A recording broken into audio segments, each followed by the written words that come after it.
السلام عليكم ورحمة الله وبركاته. زي ما وعدتكم ان احنا كنا هنتكلم على موضوع الفيشيال بالسي او حالات شلل الوجه.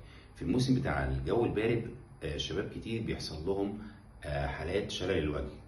شلل الوجه ببساطة ان في جزء من العضلات بتاع الوش على جنب معين بيبتدي نقدر نقول يتشل، يضعف، ما يتحركش بغض النظر عن الاسم. فاحنا لو هنفترض لا قدر الله ان انا هنا عندي الجنب ده، فالجنب ده هتلاقوه واقع، والجنب السليم بيبقى هو اللي شادد. فانت لما تشوف حد عامل كده تعرف ان الجنب ده هو السليم والجنب ده هو اللي واقع. طب الفيديو احنا عاملينه ليه؟ عاملينه علشان علاج شلل الوجه بيتطلب مني انا صاحب المرض او المريض نفسه ان هو يشتغل جامد وكتير قوي على نفسه. حركات بسيطه ولكن تكرارها هو اللي بيفيد معاه. اول حاجه زي ما احنا خدنا بالنا ان انا وشي هيبقى في جنب شادد وجنب مرخي. اول حاجه لازم اعمل مساج. المساج انا هعمله ازاي؟ الحركه هتبقى في الجنب المرخي او اللي هو ما بيتحركش، انا لازم ارفعه فوق. طب والجنب اللي شادد انا لازم انزله تحت.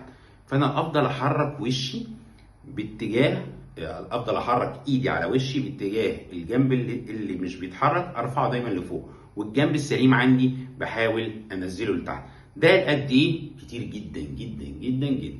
وبرده المنطقه بتاعت الجبهه ابتدي اعمل لها مساج كده، وفي نفس الوقت لفوق وتحت اعمل لها مساج على طول طول ما انا قاعد.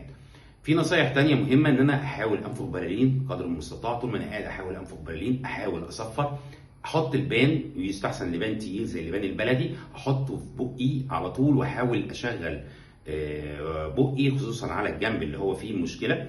وبعد كده ان انا ابتدي احرك عضلات وشي. اي حركة للوش هي مفيدة.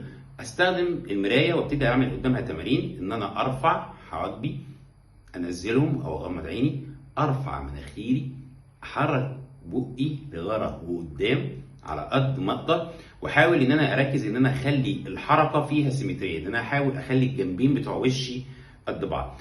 لو انا مسكت ايدي في ايدي وجزيت كده ده هيديني فرصه اعلى للتحريك، ان انا هحاول ارفع كده، او ان انا احاول احط راسي على حيطه وازق الحيطه وارفع حواجبي، او ان احط ايدي قدامي واغمض وازق لقدام.